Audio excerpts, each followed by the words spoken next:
कौन पाई मुस्कान तांकर एते सुंदर स्वामी को हत्या कले एवं तांकर स्वामी जे कि सौरभ मर्चेंट ऑफिसर से यूके थे लंडन रे थिले एवं जा फल कि सी आसिले जो दिन आसीथिले सेतेबेले तांकर झीवर जन्मदिन को सेलिब्रेट करथिले। नमस्कार दर्शक बंधु, मरुटर बहुचर्चित मर्चेंट नेवी ऑफिसर सौरभ आउ तांकर धर्मपत्नी मुस्कान को सहित जेपरी 2-3 दिन तले घटना घटी आपण जानिचंती नारकीय भाव में हत्या करथिले निजर पति को एवं कहा को स्त्री पई निजर शंखा सिंदूरठू बड़ी आउ किछि न थाए। तो ए क्षेत्र देखा जाइछि निजे जानि सुनि कि निजर शंखा सिंदूर को पोछि देइचंती मुस्कान। किंतु एठी आज ए जो मुस्कान और सौरभ को घटना रे गोटे नुवा मोड़ आसीछि एवं अनेक किछि घटना आसीछि जा घटना कि आमे आपण मन को जणैबू जे तार अपडेट सब कौन कौन आसीछि। किंतु ता पूर्व मु आपन को कहि रखिया पई चाहिबी जो घटनाटी आपण जानिचंती जो मरुटर जो स्वामी स्त्री भितर जो संपर्क थिला एवं जा फल कि जेतेबेले दुहे दुही को परस्पर 2016 मसीह भल पाई कि विवाह करथिले एवं तापर जना पड़िथिला विवाहर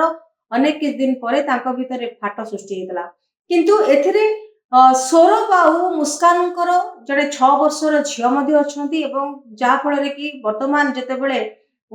सौरभ को प्रति एपरी गोटे घटना घटी एवं निजर धर्मपत्नी निजर प्रेमिका सहित मिसिकी 15 खंड करिकी गोटे प्लास्टिक ड्रम रे पुरेकी ताको हत्या करिचंती एवं जा फल कि तरल सीमेंट रे ताको ढळा जाईची जेमति कि जणा पड़िबने। ए घटनाटी आपण मानकू आश्चर्य लागिले भी घटनाटी सत एवं यह निहाती भाव में गोटे नारकीय हत्याकांड जो घटना गोटे जड़े स्त्री किपरि ता स्वामी के प्रति करि पाला ताहा मध्ये आज गोटे प्रश्नवाची सृष्टि करे एवं समस्त भितर से आसुची जे कौन पाई मुस्कान तांकर एते सुंदर स्वामी को हत्या कले एवं तांकर स्वामी जे कि सौरभ मर्चेंट ऑफिसर से यूके थिले लंडन रे थिले एवं जा फल कि सी आसिले जो दिन आसीथिले सेतेबेले तांकर झीवर जन्मदिन को सेलिब्रेट करथिले एवं पूरा गोटे वीडियो मध्ये आपण देखिबे जो वीडियो रे स्वामी स्त्री आ तांकर छोट झियो 6 वर्षर झियो अनेक डांस मध्ये करथिले एवं केही भी जानि पर नथिले जे स्त्री रो मन भीतर एपरी गोटे प्लानिंग थिला जे तांकर स्वामी को से हत्या करियो। किंतु ए घटना ऊपर आमे आपन को जणैबु जे काहे के से तांकर धर्मपत्नी काहे की हत्या कला। जेतेबेले प्रेम केतेबेले विफल हो जाए अनेक समय आपण देखिचंती जेतेबेले पति अन्य कहा सहित अफेयर्स थिबो किबा पत्नी कर अन्य कहा सहित अफेयर्स थिबो सेतेबेले दुहे अलगा हवा पाई चेष्टा करंती किंबा ताका भितर गोटे प्रतिशोध परायण हिंसा आसी जाई थाए जे मोर प्रिय जिंसटा को किए अन्य की छड़े की नउची। किंतु ए घटनाटी पूरा उल्टा थिला कारण एठी सौरभ और मुस्कान ए दुहे भल पाई की विवाह करथिले आउरी मध्ये मुस्कान निज बापा माँ सबुठ बड़ कथा होची ए घटना रे मुस्कान निज बापा माँ जे कि निजर झियो को समर्थन करि नथिले सी कहिथिले जे तांकर जोई थिला सुनामुंडा एवं तांको झियो एमती प्री प्लान करके तांको मर्डर करथिला एवं जहा फल कि तार सजा मध्ये भोगिबा दरकार। समाज रे बहुत कम बापा माँ थांती जे कि झियोर दोष को से माने ढांकीबा पई चेष्टा करिथांती निजर पिलार दोष को से ढांकीबा पई चेष्टा करिथांती। किंतु ए क्षेत्र रे काहेकि मुस्कानकर बापा माँ मुस्कानकर साथ देलेनी काहेकि मुस्कानकर बापा माँ मुस्कान को सपोर्ट कलेनी तार अनेक किछि कारण अछि। तार अनेक किछि कारणर गोटे कारण होचे या जेतेबेले 2016 मसीह रे मुस्कान और सौरभ प्रेम विवाह करथिले एवं सौरभर बापा माँ मते या को समर्थन करि नथिले किंतु सौरभ कोन करथिले ना मुस्कान को खुशी रे रखिबा पई से ताकर बापा माँ कथा न सुनि कि अन्यत्र से घर भड़ा ने कि रहउथले। ए कथा मते मुस्कान रो बापा माँ मते बाइट दैचंती एवं से मते कहिचंती जे मुस्कान को खुशी रे रखिया पई निजरो पिता माता को निजर भाई भौणी को मध्य छाड़ी देथिले सौरभ। किंतु तापरे जेतेबेले देखा जाइथिला सौरभ बाहर को पळैथिले एवं भीतर गोटे गैप हो जाइथिला आ अन्य गोटे युवकर एंट्री हेतिला अन्य गोटे युवक माने से होचंदी साहिल से कोआ जाउची जे रियूनियन पार्टी रे तांकर जेतेबेले स्कूल ले को क्लास रे पढुतला बेले दुई जनक भीतर संपर्क थिला किंतु बहुत दिन परे जेतेबेले सोशल मीडिया रे दुई जनकर पुणी कनेक्शन बढ़ीथिला एवं पुणी से तांको घर को जीवा आसीबा करुथिले एवं जेतेबेले सौरभकर निजर पतिंकर ଆବସେନ୍ସ ରେ ଆଉ ଜଣେ ଯୁବକ ଯିବା ଆସିବା କରୁଥିଲେ ଏବଂ ଏହା ଫଳରେ ତାଙ୍କ ଭିତରେ ଗୋଟେ ବନ୍ଧୁତା ସୃଷ୍ଟି ହେଇଥିଲା ଏବଂ ବନ୍ଧୁତ୍ୱର ଦୁଇ ଜଣଙ୍କ ଭିତରେ ପ୍ରେମ ସୃଷ୍ଟି ହେଇଥିଲା ଏବଂ ପ୍ରେମକୁ ସେ ଗୋଟେ ନାଁ ଦେବା ପାଇଁ ଚେଷ୍ଟା କରୁଥିଲେ ଏବଂ ଯାହା ଫଳରେ କି ଏ କଥାକୁ ସୌରଭ ମଧ୍ୟ ଜାଣିପାରିଥିଲେ। ସୌରଭ କେମିତି ଜାଣିଥିଲେ? ଯେତେବେଳେ ତାଙ୍କର ହାଉସ ଓନର ଦୁଇ ଜଣଙ୍କୁ ଅସଂଯତ ଅବସ୍ଥାରେ ଦେଖିଥିଲେ ଆଉ ନିଜର ପତିକୁ ମଧ୍ୟ ସବୁ କଥା ଜଣାଇଥିଲେ। ନିଜର ପତି ମାନେ ମୁସ୍କାନଙ୍କର ପତି ସୌରଭକୁ ଯେତେବେଳେ ସବୁ କଥା ଜଣା ଯାଇଥିଲା, ସୌରଭ ଆଉ ମୁସ୍କାନଙ୍କ ଭିତରେ ସେତେବେଳେ ଗଣ୍ଡଗୋଳ ହେଇଥିଲା ଆଉ ସେତେବେଳେ ମୁସ୍କାନ ଚାହିଁଥିଲେ ଯେ ସାହିଲଙ୍କ ସହିତ ରହିବା ପାଇଁ, ସିଏ ଚାହୁଁନଥିଲେ ସୌରଭଙ୍କ ସହିତ ରହିବା ପାଇଁ, କିନ୍ତୁ ଏହାକୁ ବିରୋଧ କରୁଥିଲେ ସୌରଭ। ଆଉ କାହିଁକି ନା ସିଏ ମୁସ୍କାନକୁ ଭଲ ପାଉଥିଲେ ଆଉ ସିଏ ସାମାଜିକ ଘଟଣାକୁ ସେ ଗୋଟେ ପଟରେ ଦେଖିବାକୁ ଚାହୁଁଥିଲେ ଆଉ ଯାହା ଫଳରେ କି ସେ ନିଜ ସ୍ତ୍ରୀକୁ ଅଲଗା କରିବା ପାଇଁ ଚାହୁଁନଥିଲେ। ତାର କାରଣ ମଧ୍ୟ ଆଉ ଗୋଟେ ଅଛି ଯେ ତାଙ୍କର 6 ବର୍ଷର ଝିଅଟି ଅଛି। ଆଉ ଏ କଥା ଯେତେବେଳେ ସେ ମୁସ୍କାନଙ୍କର ବାପା ମାଙ୍କୁ ମଧ୍ୟ ସୌରଭ ଜଣାଇଥିଲେ ଏବଂ ବାପା ମା ମାନେ ମଧ୍ୟ ଅନେକ କିଛି ବୁଝେଇଥିଲେ ମୁସ୍କାନକୁ ଯେ ତାଙ୍କ ଜୋଇଁ ବହୁତ ଭଲ, ଏଭଳି କିଛି ପଦକ୍ଷେପ ନ ନେବା ପାଇଁ ମୁସ୍କାନଙ୍କର ବାପା ମା ତାଙ୍କୁ ବୁଝେଇଥିଲେ। କିନ୍ତୁ ଏଠି ବହୁତ ଚତୁର ଝିଅ ମୁସ୍କାନ, ଯିଏକି ବାପା ମାଙ୍କୁ କହିଥିଲେ ଯେ ନା ମୋର ଆଉ କୌଣସି ସମ୍ପର୍କ ସାହିଲ ସାଙ୍ଗରେ ନାହିଁ। ଆଜି ଯେତେବେଳେ ଘଟଣା ଘଟିବାର ଅନେକ କିଛି କାରଣ ତଦନ୍ତ ହେଇଛି ଏବଂ ଯେତେବେଳେ ମୁସ୍କାନ ନିଜର ପତିକୁ ହତ୍ୟା କରିଦେଇଛନ୍ତି, ଏଇ ଘଟଣାର ଆଜି ଗୋଟେ ନୂଆ ମୋଡ଼ ଆସିଛି ଯେ କାହିଁକି ସେ ହତ୍ୟା କଲେ ଏବଂ ଯେତେବେଳେ ଜଣାପଡିଛି ଯେତେବେଳେ ସ୍ୱାମୀ ସ୍ତ୍ରୀଙ୍କ ଭିତରେ ସମ୍ପର୍କ ଭଲ ଥିଲା ଏବଂ ସ୍ୱାମୀ ଯେତେବେଳେ ଦୂରେଇ ଗଲେ ସେତେବେଳେ ସାହିଲଙ୍କର ଏଣ୍ଟ୍ରି ହେଲା ଆଉ ସାହିଲ ସବୁ ଦିନ ତାଙ୍କ ଘରକୁ ଯିବା ଆସିବା କରୁଥିଲେ ଏବଂ ଏଇ କ୍ଷତ୍ୟକୁ ନେଇକି ତାଙ୍କର ଛୋଟ ଝିଅକୁ ମଧ୍ୟ ସେ ମାମୁଁ ଘରେ ମଧ୍ୟ ମୁସ୍କାନ ଛାଡୁଥିଲେ, ଯାହା ଫଳରେ କି ନିଜର ପ୍ରେମରେ କେହି କଣ୍ଟା ଆଉ ନଥିଲେ ଏବଂ ଦୁଇ ଜଣକୁ ସବୁଠୁ ବଡ କଥା ହଉଛି କେବଳ ଏଠି ମାନେ ଗୋଟେ ଅବୈଧ ସମ୍ପର୍କ ନଥିଲା, ସେ ନିଶାରେ ବୁଡି ରହୁଥିଲେ ଦୁଇ ଜଣ, ସାହିଲ ଆଉ ମୁସ୍କାନ ଏ ଦୁଇ ଜଣ ଅତ୍ୟଧିକ ପରିମାଣରେ ନିଶା ସେବନ କରୁଥିଲେ ଏବଂ ଯାହା ଫଳରେ କି ତାଙ୍କ ପାଖରେ ଯିଏ ବି ଆସିବ ତାଙ୍କୁ ହତ୍ୟା କରିବା ପାଇଁ କିମ୍ବା ତାଙ୍କୁ ରାସ୍ତାରୁ ଦୂରେଇବା ପାଇଁ ସେ ଚେଷ୍ଟା କରୁଥିଲେ। ଏଇ ଯୋଉ ଘଟଣା ଆଜି ଘଟିଛି ମାର୍ଚ୍ଚ 4 ତାରିଖରେ, ଯୋଉଥିରେ ଆପଣ ଦେଖୁଛନ୍ତି ଯେ ନିଜର ପତିଙ୍କୁ ଯୋଉ ହତ୍ୟା ପାଇଁ ପ୍ଲାନିଂ କରାଯାଇଥିଲା, ଏଟା ନୂଆ ଘଟଣା ନୁହଁ ଏବଂ ଏଇ ଘଟଣାଟା ବହୁତ ଆଗରୁ ଘଟିଥିଲା। ବହୁତ ଆଗରୁ ସେ ଚେଷ୍ଟା କରିଥିଲେ ନିଜର ସ୍ୱାମୀଙ୍କୁ ହଟେଇବା ପାଇଁ, ରାସ୍ତାରୁ ହଟେଇବା ପାଇଁ, କିନ୍ତୁ ସବୁଥର ସେ ଫେଲ ମାରିଥିଲେ ଏବଂ ଯେତେବେଳେ ସେ ଜାଣିଥିଲେ ପୁରା ସବୁଦିନ ପାଇଁ ପଳେଇ ଆସୁଛନ୍ତି ନିଜର ସ୍ୱାମୀ ସୌରଭ ପଳେଇ ଆସୁଛନ୍ତି, ସେତେବେଳେ ସେ ଆଉ ଗୋଟେ ପ୍ଲାନିଂ କରିଥିଲେ ଏବଂ ଯୋଉ ପ୍ଲାନିଂରେ ଏଇଥିପାଇଁ ପ୍ଲାନିଂ କରିଥିଲେ କାରଣ ତାଙ୍କୁ ଯଦି ସୌରଭ ଆସିଯିବେ ତାହେଲେ ସାହିଲ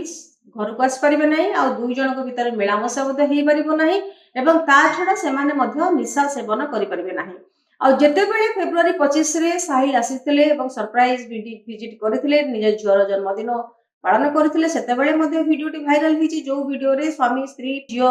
ବହୁତ ଭଲ ଭାବରେ ନାଚିଥିଲେ ଏବଂ ସେଲିବ୍ରେସନ ମଧ୍ୟ କରିଥିଲେ ଏବଂ ଯାହା ଫଳରେ କି ମୁସ୍କାନଙ୍କର କୌଣସି ମନ ଭିତରେ ଆପଣ ଜାଣିପାରିବେ ନାହିଁ ଯେ ମୁସ୍କାନଙ୍କର ତାଙ୍କର ସ୍ୱାମୀ ପ୍ରତି କୌଣସି ଖରାପ ଧାରଣା ଅଛି କିମ୍ବା ସ୍ୱାମୀ ଉପରେ ସେ ରାଗ କରୁଛନ୍ତି କିମ୍ବା ସ୍ୱାମୀକୁ ମାରିବା ପାଇଁ ଚେଷ୍ଟା କରୁଛନ୍ତି। କିନ୍ତୁ ପରେ ଜଣା ପଡିଥିଲା ଯେ ମାର୍ଚ୍ଚ 4 ତାରିଖରେ ସେ ପାଖ ଦୋକାନରୁ ଯାଇକି ସେ ମେଡିସିନ ଆଣିଥିଲେ, ହତିଆର ଆଣିଥିଲେ, ଛୁରୀ ଆଣିଥିଲେ, ସବୁ ଆଣିକି ସେ ତାଙ୍କୁ ନିଶା ସେବନ ଦେଇକି ତାଙ୍କୁ ଯେତେବେଳେ ନିଶାସକ୍ତ ଅବସ୍ଥାରେ ତାଙ୍କର ସ୍ୱାମୀ ଥିଲେ ସେତେବେଳେ ତାଙ୍କୁ ସାହିଲକୁ ଘରକୁ ଡକାଇଥିଲେ ଏବଂ ତାକୁ 15 ଖଣ୍ଡ କରିଥିଲେ। 15 ଖଣ୍ଡ ପରେ ସେ କଣ କରିଥିଲେ ନା ସେ ପ୍ଲାଷ୍ଟିକ ଜାରରେ ପୁରେଇକି ତାକୁ ତରଳ ସିମେଣ୍ଟରେ ତାକୁ ବନ୍ଦ କରିଦେଇଥିଲେ। କେବଳ ଏତିକିରେ ଘଟଣା ସୀମିତ ନଥିଲା, ଜଣେ ସ୍ୱାମୀ ଜଣେ ସ୍ତ୍ରୀ ତାର ସ୍ୱାମୀକୁ ହତ୍ୟା କରିବ, ତାକୁ ପୁଣି ପ୍ଲାନିଂ ଭାବରେ ମର୍ଡର କରିକି ତାକୁ ଭଲ ଭାବରେ ତାକୁ ସିମେଣ୍ଟ ଦେଇକି ତରଳେଇବ ଏବଂ ତାପରେ ନିଜର ପ୍ରେମିକ ସହିତ ସିମଲା ପଳେଇଯିବ ବୁଲିବା ପାଇଁ। ଏହା ନିହାତି ଭାବରେ ନିନ୍ଦନୀୟ କଥା ଓ ଆଶ୍ଚର୍ଯ୍ୟଜନକ ଘଟଣା। ଜଣେ ଏଭଳି ନାରକୀୟ ଘଟଣା ଘଟେଇ ସାରିଲା ପରେ ସେ କିପରି ଭାବରେ ଯାଇକି ନିଜର ବୟଫ୍ରେଣ୍ଡ ସହିତ ସେ ବୁଲି ପାରିବ ଏବଂ ଯେତେବେଳେ ବୟଫ୍ରେଣ୍ଡ ସହିତ ବୁଲିବାକୁ ଯାଇଥିଲେ ଏବଂ ସେ ସେତେବେଳେ ନିଜ ସ୍ୱାମୀଙ୍କର ସୌରଭଙ୍କର ସେ ଫୋନଟା ମଧ୍ୟ ସାଙ୍ଗରେ ନେଇଯାଇଥିଲେ ଆଉ ତାଙ୍କର ସବୁ ରିଲେଟିଭ ମାନଙ୍କୁ ମେସେଜ କରୁଥିଲେ, ସୋସିଆଲ ମିଡିଆରେ ପୋଷ୍ଟ କରୁଥିଲେ, ଯେମିତିକି ସମସ୍ତେ ଜାଣିପାରିବେ ସିଏ ମୁସ୍କାନ ତାଙ୍କର ସ୍ୱାମୀଙ୍କ ସହିତ ସେ ବୁଲିବାକୁ ଯାଇଛନ୍ତି। ଆଉ ଅପରପକ୍ଷରେ ଯେତେବେଳେ ମୁସ୍କାନଙ୍କର ବାପା ମା ତାଙ୍କୁ କଣ୍ଟାକ୍ଟ କରୁଥିଲେ ସୌରଭକୁ, ସେତେବେଳେ ସୌରଭଙ୍କର ଫୋନକୁ ମୁସ୍କାନ ଧରୁଥିଲେ ଆଉ ମୁସ୍କାନ କୌଣସି ପ୍ରକାରରେ ନିଜର ବାପା ମାଙ୍କ ସହିତ କଥାବାର୍ତ୍ତା କରେଇ ଦଉନଥିଲେ, ମାନେ ନିଜେ ପ୍ରେଜେଣ୍ଟ କରିବାକୁ ଚାହୁଁଥିଲେ ଯେ କୌଣସି କାରଣରୁ ତାଙ୍କ ଦେହ ଭଲ ନାହିଁ କି କଣ ନାହିଁ ଏମିତି ମେସେଜ କରୁଛି। କିନ୍ତୁ ଏଇଠି ଗୋଟେ କଥା ଆସୁଛି, ଯଦି ମାର୍ଚ୍ଚ 4 ତାରିଖରେ ଦୁଇ ଜଣଙ୍କ ଭିତରେ ତାଙ୍କୁ ଯଦି ହତ୍ୟା କରାଯାଇଥିଲା ताले मार्च 6 मार्च 7 ते मार्च 8 रे आज तांकर भौणी बयान देइचंदी जे किपरि भाबरे तांको मेसेज आसुतला जे सौरभ को मोबाइल तांको मेसेज आसुतला यह गोटे बहुत परिमाण रे गोटे कथा आसुची किंतु ए घटना को बहुत चतुरतार सहित दुई जण चतुरतार सहित से माने प्री प्लान करिकी सौरभ को रास्ता रो हटेया ପାଇଁ चेष्टा करिसंती एवं जा फल रे कि सौरभ पुनश्च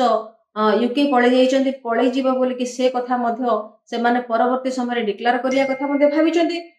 किंतु आज जदि देखा तार गोटे नुआ मोड़ रही घटना जे केमिति कि तार पुलिस ऑफिसर सी बयान देइछंती एवं जे जो जगार से मेडिसिन नहीं से मेडिसिन वाला जे तीन प्रकार से मेडिसिन नहीं गोटे इंजेक्शन मेडिसिन नहीं गोटे निशार टैबलेट मेडिसिन नहीं आउ जो से हथियार किनी माने छुरी किनी चाकू किनी जहाँ से 15 खंड से करथिले ताकू मध्य से दुकान रू ठाब करा जाइतला एवं सेमाने मध्य कहथिले से चिकन काटिबा पई मटन काटिबा पई ताकर छुरी दरकार किबा ताकर चाकू दरकार से चाकू को नबा पई से आसीथिले एवं एटा मध्य से किनिथिले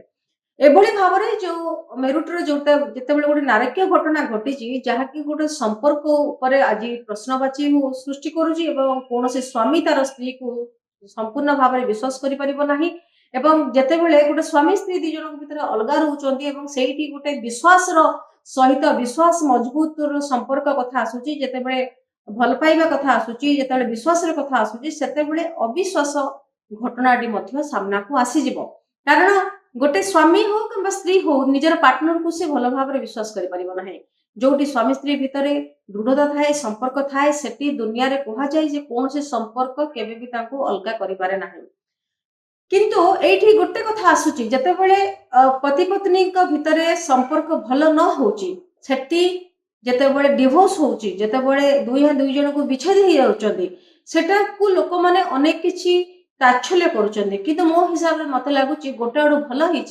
भल ही थांदा जदि दुई जन को ठारो अलगा हो जाई थांदे आ डिवोर्स नबा पई जदि सौरभ राजी ही थांदे एवं मुस्कान को से फ्रीडम दे दी थांदे जा फल कि एटलिस्ट निजर जीवनटा तो बंची जाई थांदा किंतु एठी मुस्कान गर बापा माँ जे कि एठी दृढ़ भाव में प्रतिवाद करचंदी और से मते कहिचंती निजर झियोंकर संपूर्ण भूल आ ताको फांसी मते दिया जाऊ तबे एभली घटना निहाती भाव में हम सोसाइटी रे गोटे कलंक एवं समाज उपरे तार निहाती भाव में खराब प्रभाव पड़िबो तेबळे एभली संपर्क आउ एभली संपर्क किंबा एभली घटना समाज रे केबे सृष्टि न हो एवं लोक मानक ऊपर यह खराब प्रभाव मते न करू एहा मते हमर आशा करछु आज वीडियो भल लागिथो जदि वीडियो भल लागिछ हम चैनल को लाइक शेयर सब्सक्राइब करू रहउची नमस्कार।